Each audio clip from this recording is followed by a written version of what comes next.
Yes, he was Charlie Kirk to the world, and I know so many people love my husband, and I am the most beautiful memorial for my husband at Turning Point USA, and it will be... That question resurfaced this week in a big way because Milo Yiannopoulos and a few others have asserted with absolute certainty that Charlie has not yet been buried. That's what they're saying. They say they have proof of that.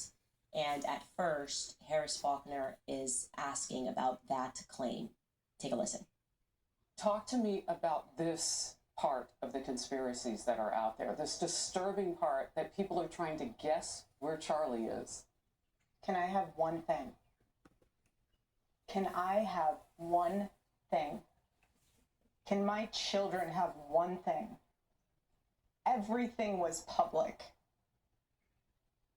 We will be building the most beautiful memorial for my husband at Turning Point USA, and it will be for the world to see, and it will be spectacular, and it will have basically museum style for our Charlie, for my Charlie. But can I have one thing? Can my babies have one thing where we hold it sacred, where my husband is laid to rest, where I don't have to be worried about some secular revolutionary coming and destroying my husband's grave while my daughter is sitting there praying? One thing. This is my husband. Yes, he was Charlie Kirk to the world, and I know so many people love my husband, and I am grateful for that. But this is my husband, and I want to be able to have one thing left that is sacred to our family, to my in-laws, to my babies, and to my parents. One thing. Okay, so on its face, I actually agree with that. I think that when people are being buried and where they're being buried and how their funerals are done, that is very private matter. Candace about to go in. Objectively, I agree with what she's saying, okay?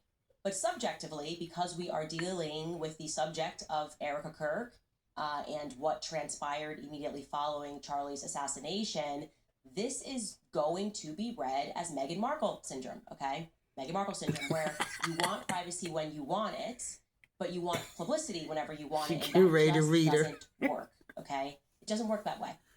I honestly think it was said best by Bethany Frankel, not related to this situation. Bethany Frankel was on Real Housewives, a reality show. And she was referring to one of the housewives who lived her life very publicly, showcased her marriage, was buying tons of Louis Vuitton bags when they had tons of money. And then when their relationship soured, the housewife basically asked the public for privacy. And Bethany was like, no, this isn't how it works. Like, we were riding with you on the way up. We're riding with you on the way out. You don't get to like pick and choose when you want privacy and when you don't want privacy.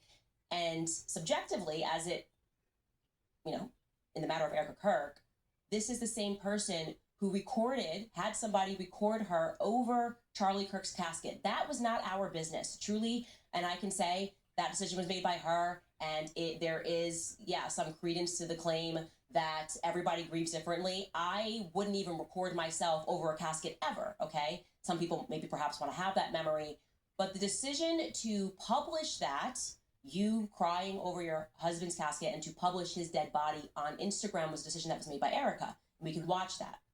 Take a look. Oh, I love you. Wow. I gotta stop this. Wait a minute. Wait a minute. Oh, wait. Hold up. God bless you. Wow. That is an incredibly personal and an incredibly intimate moment that you invited the public into, okay? There was no reason to do that outside of wanting to share something that was very private with the public. Okay. I'm speechless right now because I'm just learning all this. I didn't expect to see Charlie in a casket. Wait a minute. Candace clearly wants to smoke. She said it. I don't know why people have a problem with folks making money. This is her livelihood. This is what she does. No one gets mad at Fox or CNN or MSNBC. This is a new form of journalism, investigative journalism. She clearly cared about Charlie deeply. And I still stand. I may be wrong, Candy King. That's my nickname for her. I may be wrong about this, but you were a little smitten by Charlie. And you were very instrumental in building Talking Point, Turning Point, whatever that organization is. You were very instrumental. And then they segregated you. They told you to go over there to Blacksit, and you created Blacksit. But we all know, or Blacksit, or Blocksit, whatever it is. But we all know, I know, I know, Candy Cane. I know. Okay? I know how folks are about us, Candy. Yeah, they know we're smart. They know we're intelligent.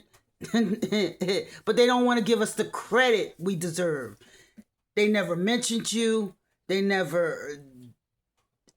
act like you were non-existent in Charlie's life. And like everyone, when we get married and have children and have careers, it's very hard to keep in touch. And especially you don't want to keep in touch with anyone that maybe you could have had sex with, or, committed fornication, or, adultery or something. I'm just saying, I'm not saying you and Charlie slept together, but, it's a possibility. And, hey, you know what? If it get too bad, Candy, release those texts. I know you holding some text messages, between you and Charlie, some intimate ones. Okay, I know it, and you and I know that the donors would not have given money if Jungle Fever was in effect, if Loving versus Virginia was in effect. We know it. But I'm still, girl, I'm here. I'm on your side. I'm still bang for you and bang with you. I like bangers. I like people get out there and look, let's bang it out for truth. Not just be fighting, just to be fighting. I don't think you're jealous of Erika. I really don't. I did at first. But no, I don't. You're hurt.